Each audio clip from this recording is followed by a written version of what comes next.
All right, round two, man. My apologies. Forgot to pay the internet bill. It's like, no, I'm just kidding. I don't know what happened, honestly. The internet just went out, and we were talking about what Jackson like, which I'll do a refresher real quick. So if you've already watched the first part of the stream, I'm not gonna go back and appreciate everybody for tapping in as always. Three games on the board for today. I low key want to preview the NBA game for tomorrow as well. I do think I have a look that I like. I was going back and forth about whether I even want to bet the finals anymore because the Pacers are on such a historical run that they don't feel like none of the numbers even matter. But the more and more I thought about it, I'm like, yeah, maybe I'll take another stab at it real quick. Maybe I'll take one more stab at it. But we'll see, man. We shall see. I haven't made up my mind yet. But again, just getting right back into what Jackson was talking about. The under for Izzy Magmabor, under her rebounds and points. For people who don't know, she's a center that plays for the Seattle Storm. They play against the Phoenix Mercury today. Jackson likes her under 17.5 points plus rebounds.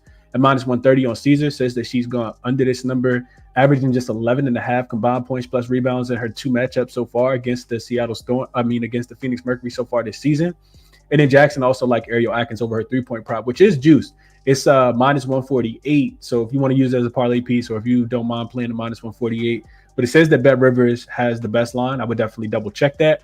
But Ariel Atkins over her 3-point prop at 1.5. She has been killing that number. We've been talking about Ariel Atkins, and I think a lot of Chicago's recent success has come with Ariel Atkins kind of finding her rhythm. So those are the two player props from Jackson. Again, I appreciate you guys for all tapping back in. If you were already looking or already listening, let's jump into the two matchups on the board for today. So first one we got up is the Las Vegas Aces. They will be in Golden State, taking on the Valkyries today. This line actually opened. I thought I was tripping, but I probably wasn't. I swear I thought I saw a 4.5 yesterday, but then I was like, no way. Because then when I look back again, it was 13.5. Or I'm sorry, it was 10.5. 10.5 is what the number is one of the earlier numbers as well. It moved all the way to 13. Now I'm seeing it come back down to 12.5. The total opened 159.5. It went up to 160.5, and it's kind of sitting right there at about 160.5. So let's jump into the matchups, man. So first, we'll start with the injury report. Let me just double check. I want to say that I know the Valkyries could potentially be without Tiff Hayes. Yeah, she's already out. Marina Kodan, I think is how you pronounce her name. Cody is also listed as out for the Valkyries. And I don't think she's played in the first few games anyway. And then on the Aces side of things, they'll have their normal rotation. Just Meg Gustafson and Cheyenne Parker-Tyus continue to be out for them. So you got the major rest advantage here for the Valkyries. I'm sorry, for the Aces. The Aces have the rest have so many more days of rest. I forgot what the exact number was, but they haven't played a game in quite a while, whereas Golden State just played 2 nights ago. They were in Phoenix, so short travel back home. The spot definitely sets up for the Aces. Do I want to lay this many points on the road with the Aces? I actually don't at all. I think if I want to play the game, not that the Aces could potentially dominate the second half. The Valkyries are one of those teams that kind of run out of gas late. If you got a chance to watch after the NBA Finals game went off, the Valkyries were playing against Phoenix in that game, and the Valkyries, the Phoenix Mercury finished the game on like a 13-1 run. It was absolutely insane. It was like 3 minutes left, and the Valkyries literally scored one more point, and they went from winning the game outright to losing the game and not even covering the spread. Like they were a plus 4.5, I think it was, or plus 5. They ended up losing the game by like 7. Like it was one of the worst collapses I've seen. But that's what the Valkyries are. They're a team that offensively, they don't really have a lot of talent. They do play hard on the defensive end. If I'm betting this game, because the Aces have the much more rest advantage, I'm taking the Golden State Valkyries early. I think it could be a little bit of a flat spot for the Aces after having so much time off.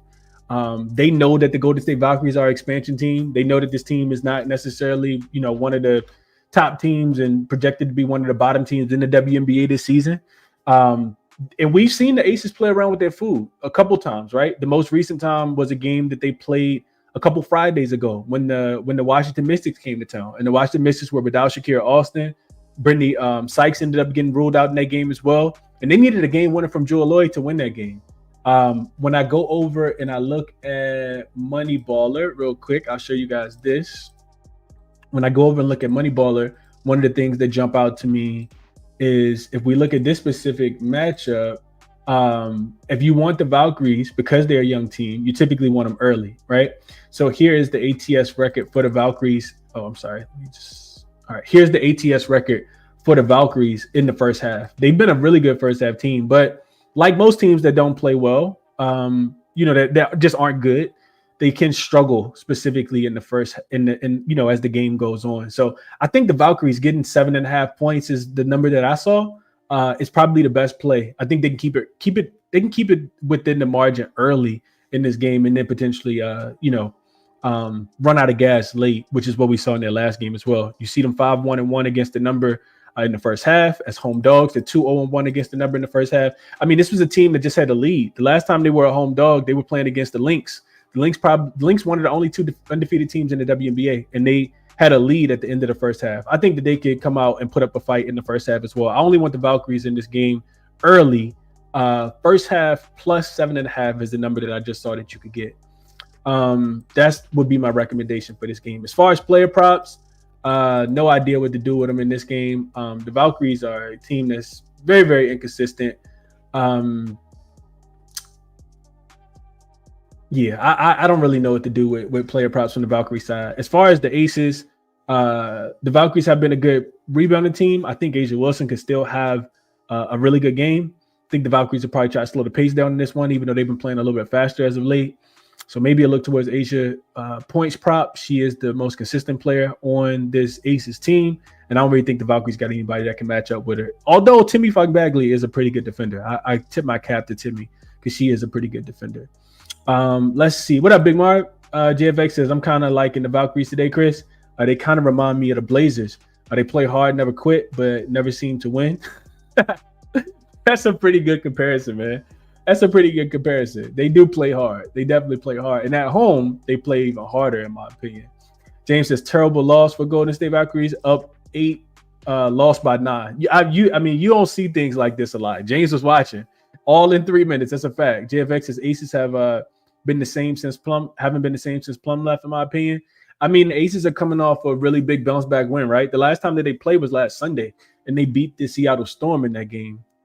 And they handled the Seattle Storm, right? We talked about liking Seattle first.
I'm not sure why my internet keeps it's a lovely, lovely day outside. It's 75, 80 degrees, sun shining, the birds are chirping, and internet just keeps moving. My apologies for that. Anyway, going back to that last game, I want the Valkyries early. I want them plus 7.5. That's the way that I haven't bet it yet, but that's the way I want to bet that game. That is the 3:00 start time game, Eastern Standard Time. So we got about 2 hours and about three hours on the dot before that game kicks off. That's the way I want to bet it. Aces got to show me before I want to lay 8 points with them in the first half of that game. So that's the way I'm looking in that game. Let's see. Can't Stop says, I'm on the Valkyries first half plus 7.5. Jackie Young under his 16.5 points. Bless Bettis says, I'm looking at Aces team total under 87.5. I think it could be a game where they struggle to score for sure. If the Valkyries going to have a chance, it's going to be because of their defense and not their offense, in my opinion. What up, Swish? Says, what up, Chris? Must going to be a good show with the internet keep going out, man. What's up, Mitchell? Jordan says, Chris, I was doing some research, and the Valkyries plus 7.5 is a beautiful look. I think we see Russ from the Aces early, coming off such a big break. I agree, Jordan. I'm gonna bet it. I just haven't yet. Yeah, I just haven't yet. But let's get into this next game. So we got the Fever and the Chicago Sky. Game will be played in Chicago. Chicago looking for a little bit of revenge. Honestly, let's just go straight over to Outlier to look at. I mean, not Outlier. I'm sorry. Straight over to Moneyballer and look into this game. And I probably should speed up a little bit just because I don't know if the internet is gonna keep playing tricks with me or not tonight, man. A lot of systems on this Sky team to potentially win this game. And that's the way that I'm looking to bet it as well. This actually opened with Chicago getting 4.5 points as home dogs. It's now down to 2.5. I should have probably bet it yesterday. I wrote it in my notes. I didn't bet it. You can get a 3 if you still got Bally bet. I do think that Chicago can win this game outright. I do. I really, really do. If you look at the some of the situational things here. So the Fever well rested, 2 days of rest. They are at the rest disadvantage because Chicago has not played in just quite a few days. You can see Chicago's last game was down here on the 31st. So they've had about a full week off. They did beat Dallas last Sunday. We talked about taking the points with them and not laying with Chicago and not laying with Dallas when they were at home. Before that, they beat Dallas again. And before that, they came really close to beating Phoenix as well. And this was the game that I talked about, their offense starting to get on track, right? Chicago's offense had been terrible. Remember, 78 points, 74 points, 58 points. These were the 3 games to start the season. They were the worst offensive rated team in the WNBA. And then 89, 97, and 94. Now, granted, Dallas is a team that you're going to be able to score points on. This Indiana Fever team is a little bit better defensively, but I like Chicago, man. I do think that they can get the job done. What I didn't talk about was the injury report. There's no Caitlin Clark. There's no Sophie Cunningham. Mariah Jefferson is also out for Chicago. She hasn't really been playing anyway, but I like what Chicago is doing now, man. They're starting to put it together. Courtney Vandersloot, the vet that she is, maybe took her a couple games to kind of get under her belt to get into, in-season rhythm. Kia Nurse, Ariel Atkins, Angel Reese, Cardosa has been balling as of late. I want to look at her points prop as well. Going up against Aaliyah Boston today. I kind of think Chicago got enough, man. I definitely want to be on them plus the points in this game. But let's continue. So we go down. We look at so matter of fact, let's just keep going here, right? So double-digit in-season revenge. We know the first time that these two teams played was the first game of the season. Chicago got smoked in Indiana. That game is actually right here, right? Indiana beat Chicago 93-58, right? And this was the game, of course, with Caitlin Clark. Indiana's offense was humming, 93 points. Chicago's offense was doing the opposite of not humming, 58 points. So you got the double-digit in-season revenge. They, of course, are well-rested.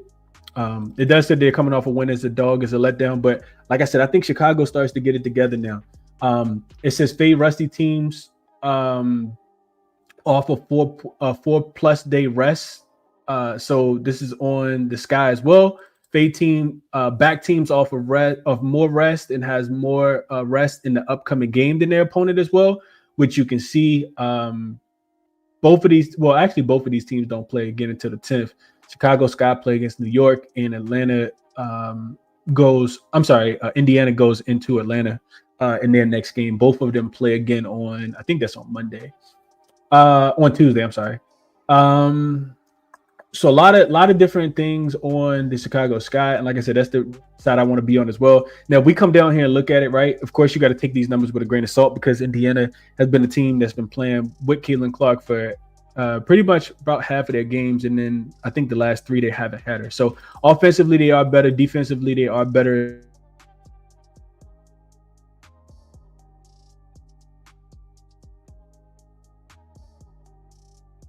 Would play under with the way that these teams want to get up and down the floor and the pace that they want to play. And I feel like the total, I would probably bet over if I'm betting this game. Chicago still hasn't shown me that they can go out there and play a lot of defense. So I think that their offense should be able to generate some buckets and be able to score in this game rather than betting on their defense is my thought process. What else? A lot of these numbers are skewed in my opinion. Let's see, if we just look at the last 5 games, these are games will have less Caitlin Clark. You can see that the Fever really like to attack the paint. They're not a team that, without Caitlin Clark, they don't want to shoot as many threes. You can see that they're above the break three attempts are ninth in the WNBA. They're holding teams to the second fewest. So Chicago is going to try to score the basketball on the inside. I think that they can. I do think that they can. Scott 5-0 to the over in their last 5 games, 2-0 to the over as a home dog in their last 2 games. And think we could definitely see that. You look at the Fever, they've actually played some under games. So maybe even a look towards the Fever team total to go under, but I don't really trust Chicago's defense, even without Caitlin Clark out there. Don't think I want to get there. So yeah, I think the plus 2.5 is still, I know you've missed 2 points. I know it's come down from 2 possessions down to 1, but I like Chicago in this game, man. I haven't bet them yet either, but that's the side that I want to be on. I think the dog's going to be barking today, man. I do think that the dogs will be barking. So I want Chicago plus the 2.5 in this spot. Let's see if you guys have any thoughts, or can anybody talk me on or talk me off?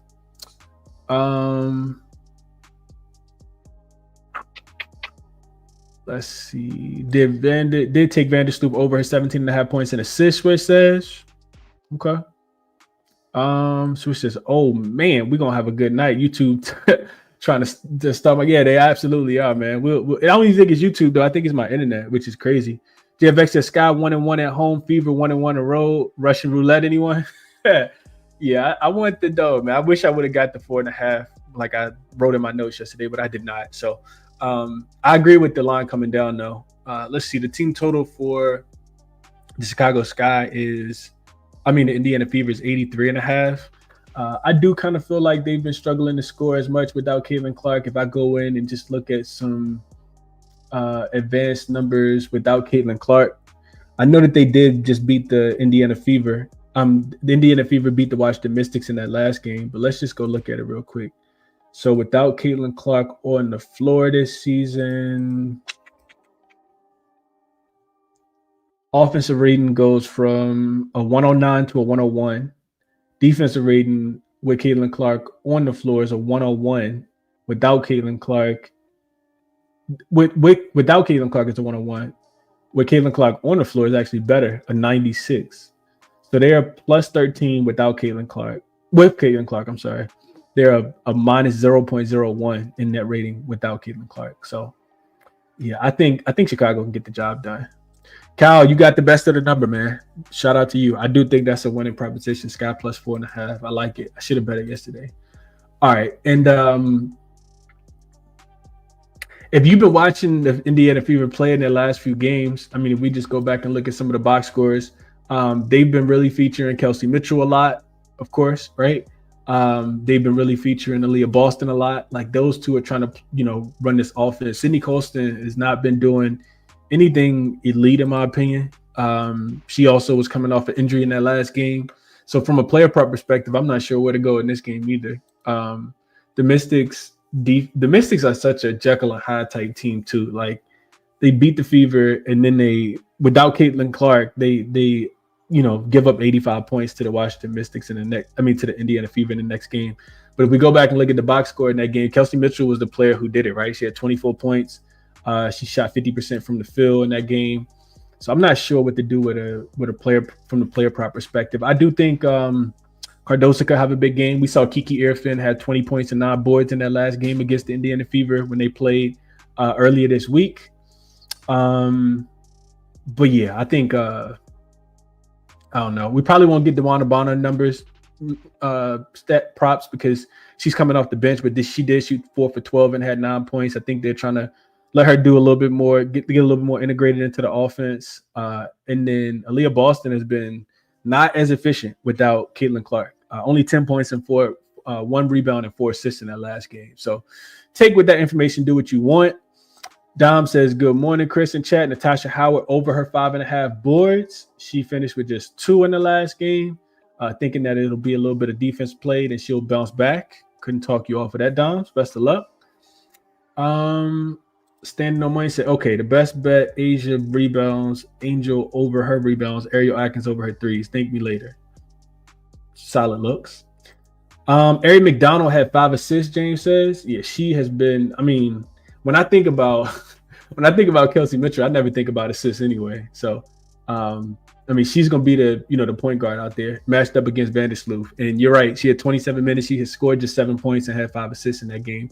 She did finish with three steals. She definitely impacted the game. She was a +6 in net rating. Shout out to Ari. I like Ari. I've always liked Ari McDonald. Did it move to 5.5? Let's see. You can't really pay attention to these lines in the WNBA, in my opinion. I don't see Fever laying 5.5 anywhere, Kyle. I don't see that. But again, sometimes you want to play with it, play the games a little bit closer to game time. This game does not start until 8:00. I don't see that anywhere though. Let's see. Yeah, I see 2.5 and 3. That's all I see. What up, Manny? Says I'm in the gym. Just got to the show. My speaker. Everyone gonna get this breakdown this morning. Got it planned in the gym. Appreciate you, Manny. Yeah, it's not 5. All right, let's go to the last game. The last game is also a game that I want to bet. The Storm and the Mercury. So we got a line that actually opened at 4.5, and I'm already thinking to myself, like, that's too many points to lay with the Seattle Storm on the road. Can they bounce back and do what they're supposed to do in a game? I mean, I guess they could, but last time we saw Seattle playing, they were playing Dallas. They were laying points at home, a lot of points, and they wet the bed. Remember, I took them first half -5.5. They were losing by 1 point, I think. It wasn't until the third quarter started that they actually, started to go out there and rebound the basketball. Now, they do have a major rest advantage in this game, right? If we go, before we even talk about the rest advantage, if we go look at the injury report, Seattle doesn't have anybody on there. They do got those investigations going on, though, so we'll see how that goes. And we also saw, what's her name?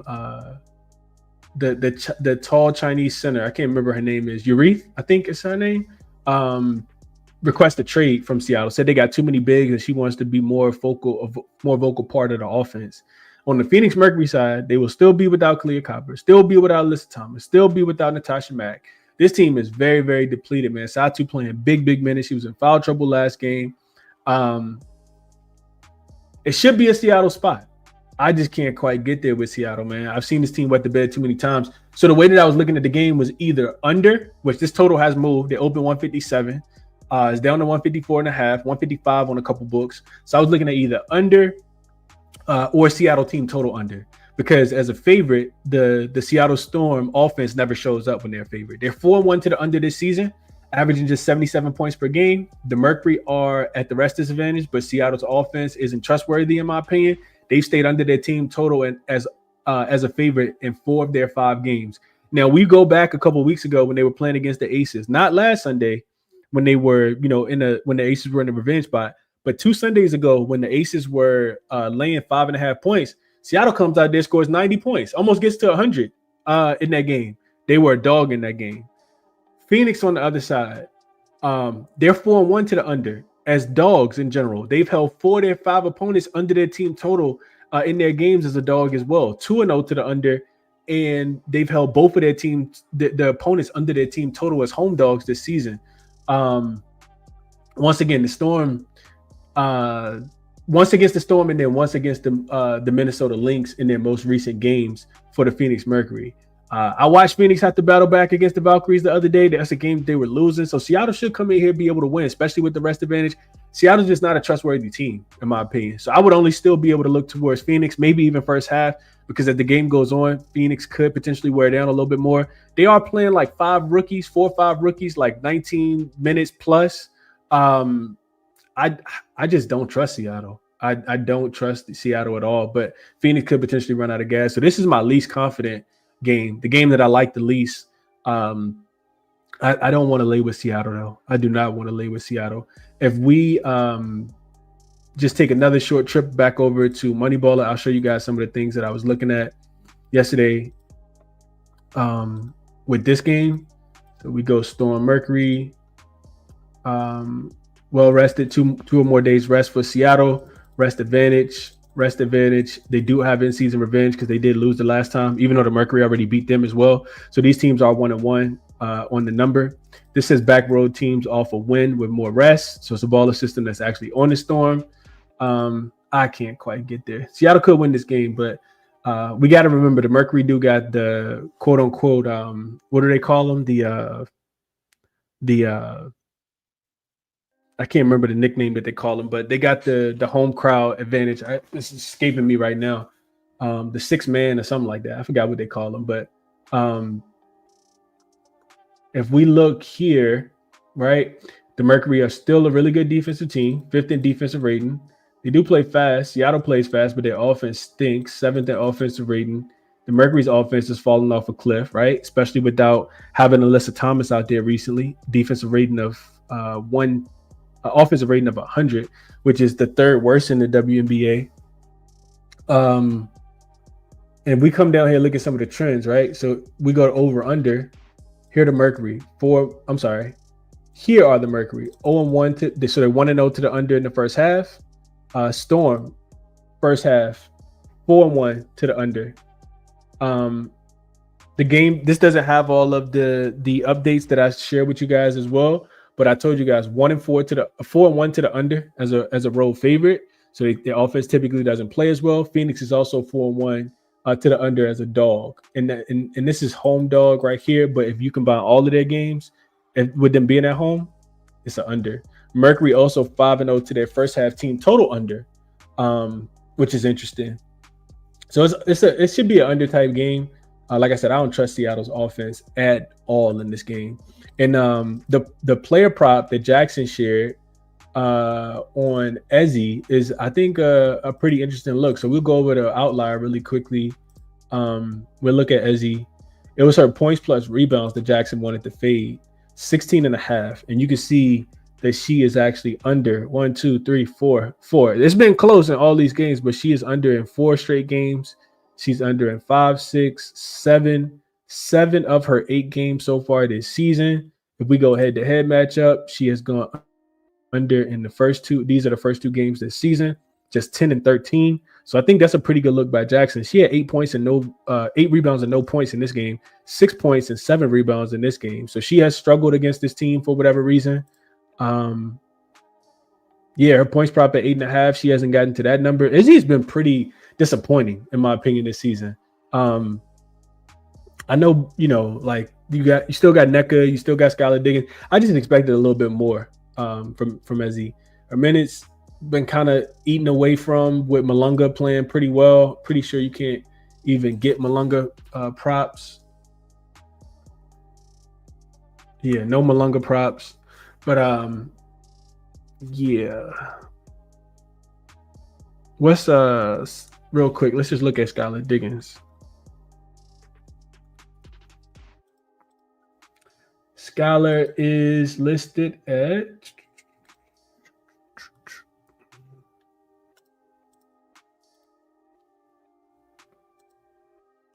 17.5 points, back-to-back unders against this team this season. She has played well, 21 and 24. Her assist prop against this team is 4 and 14. Talk about inconsistent. I don't trust Seattle's offense on the road, though. Remember the first game that these two teams played, I think I ended up getting Seattle at plus 3.5, and they ended up losing the game by like 12 or 30 or something, like 25, I think. They got smoked in this spot. So for whatever reason, maybe they just don't play as well in Phoenix. This was the first game of the season that these two teams played. Under would probably be my recommendation, even with the total coming down. And the Seattle team total under makes even more sense. That's what I'd be looking at here. Let's see what you guys are thinking. I probably wouldn't even play on Skylar Diggins, but if I did, it would be towards her under as well. I don't want to trust anybody for Seattle's offense right now. Let's see. Dom says Angel Reese over 20.5 rebounds. Me rebounds.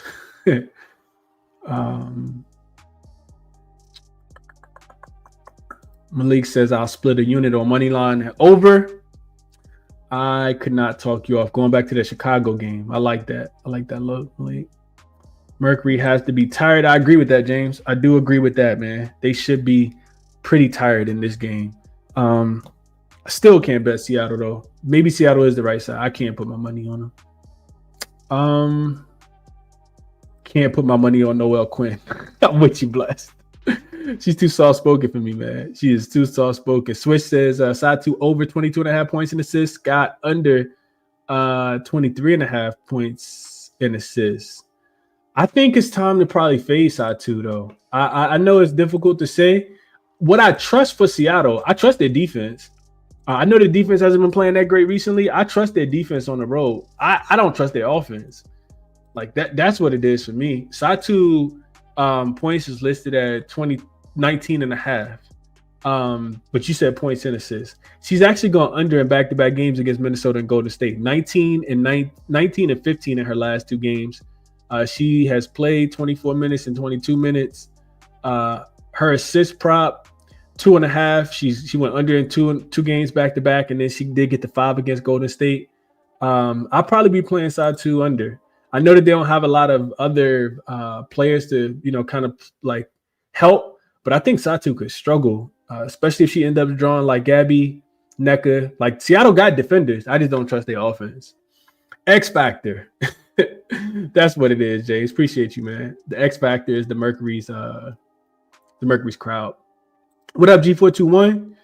Manny says, how about under on Vandersloot points? I don't trust Tiffany Mitchell defensively. Nope, I couldn't quite get there. G421 says, yo, Chris, what do you mean yesterday when you said the WNBA being tracked?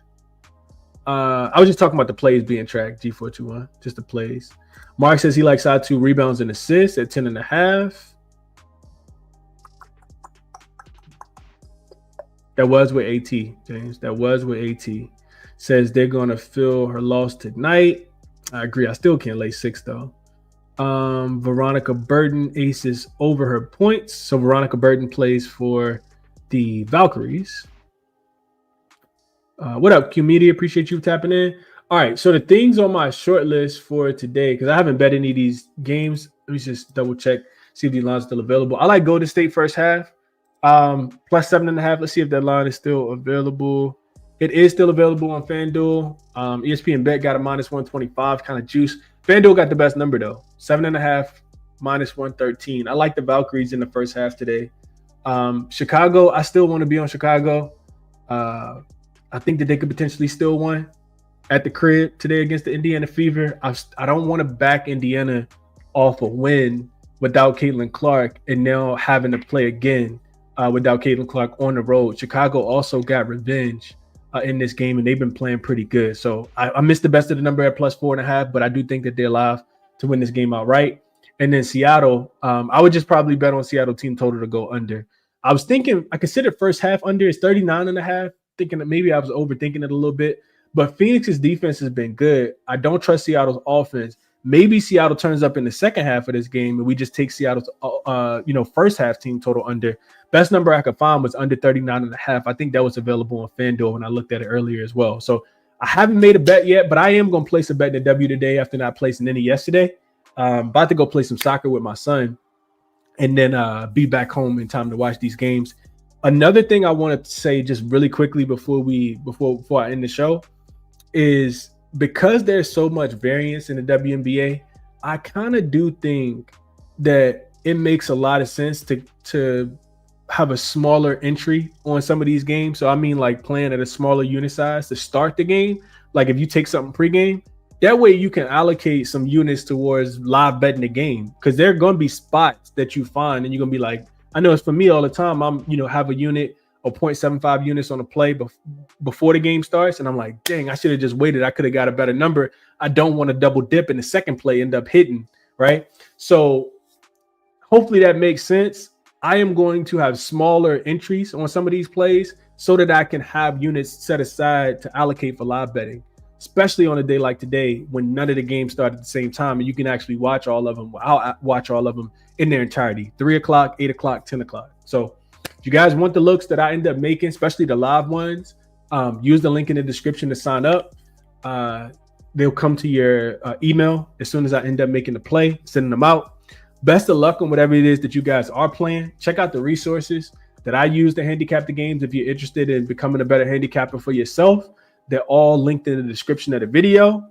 And that's all I got for you guys today, man. Best of luck on whatever it is that you do play tomorrow. There are 2 WNBA games. And then there is also the NBA Finals game, which I think I know what I want to play, but I have not played it yet. So that's what I got for you guys today, man. Best of luck. Hit the like button for me if you can. It helps out the algorithm. And I'll catch you guys in the next one, man. Enjoy your Saturday. Bet responsibly, of course.